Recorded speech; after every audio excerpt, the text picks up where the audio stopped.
pemungutan pajak, ada penerimaan pajak, kepatuhan pajak, dan dampak pajak jika tidak kumpul secara optimal.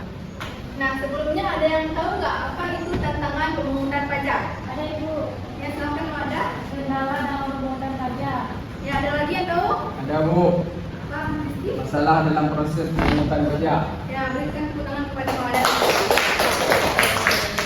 Ya, betul ya, bahwa tantangan pemungutan pajak itu adalah kendala saat melakukan pemungutan pajak. Nah, untuk memperdalam lagi ilmu kita pada hari ini ada slide tentang pengertian tantangan pemungutan pajak. Coba satu orang bacakan, ada yang mau? Ya, permisikan. Jadi pengertian tentang pemungutan pajak, di mana tentang pemungutan pajak adalah hambatan atau kesulitan yang dihadapi pemerintah dalam mengumpulkan pajak dari masyarakat agar penerimaan negara berjalan dengan efektif. Nah, betul sekali bahwa tantangan pemungutan pajak adalah hambatan yang dihadapi pemerintah dalam proses mengumpulkan pajak. Hambatan seperti apa sih? Contohnya itu seperti kalian pernah lihat nggak? Mungkin saat pergi sekolah ataupun pulang sekolah melihat ada orang naik kendaraan tapi BL-nya itu udah mati pajak ataupun mobil yang BL-nya itu udah mati pajak. Pernah lihat? Nah, itu adalah salah satu contoh dari bahwa orang tersebut belum mematuhi peraturan pajak. Nah, menurut kalian bagaimana nih? Indonesia ini udah termasuk orang-orang yang patuh pajak apa belum? Sebelumnya ya. Oke.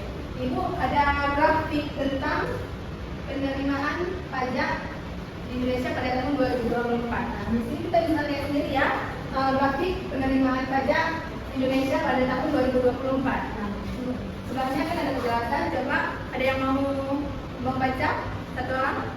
Pada Alia, silakan. Dari grafik penerimaan pajak. Grafik ini menunjukkan perbandingan antara target dan realisasi penerimaan pajak pada tahun 2024.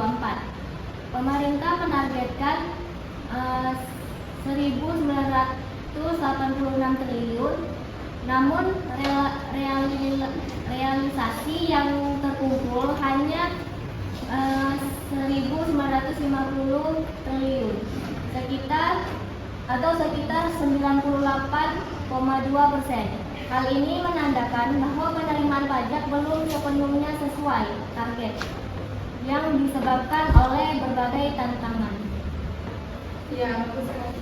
Nah, jadi pada tahun 2024 Indonesia itu menargetkan bahwa pajak itu terkumpul sebanyak 1.986 triliun. Tapi kenyataannya hanya terkumpul sekitar 1.950 triliun.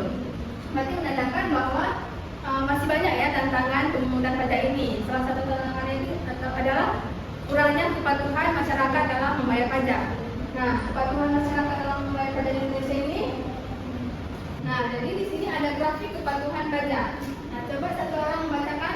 Demo lagi. Baik, kepada Rizky.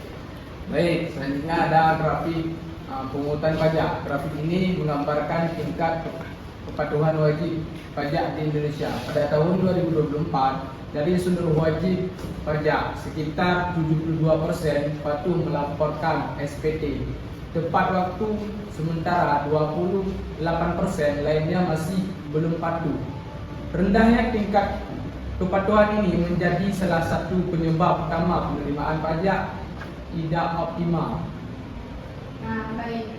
Jadi dapat kita lihat ya bahwa pada tahun 2024 ada sekitar 72% yang sudah patuh pajak dan selebihnya 28% belum patuh terhadap pajak. Nah, maka kalau misalnya masih banyak warga yang belum patuh terhadap pajak, maka penerimaan pajak tidak optimal. Kalau penerimaan pajak tidak optimal, maka menimbulkan dampak ya.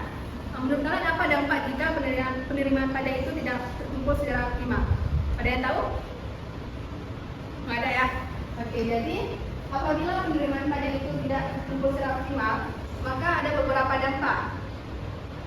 Yang pertama, ada pembangunan negara akan terhambat karena tidak ada dana untuk membangun fasilitas umum seperti jalan, jembatan, sekolah, rumah sakit. Apabila tidak ada dana pajak, maka pembangunan seperti jalan, jembatan, sekolah itu akan terhambat ya karena kekurangan dana dari pajak tersebut.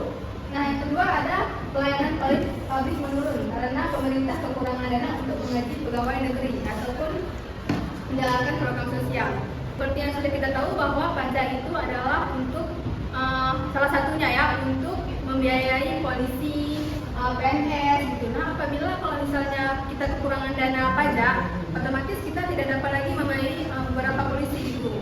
Kalau misalnya tidak ada polisi, maka keamanan negara itu akan berkurang ya, menurun karena tidak ada lagi polisi. Nah, jadi yang ketiga itu ada ekonomi negara menjadi tidak stabil karena pendapatan negara berkurang.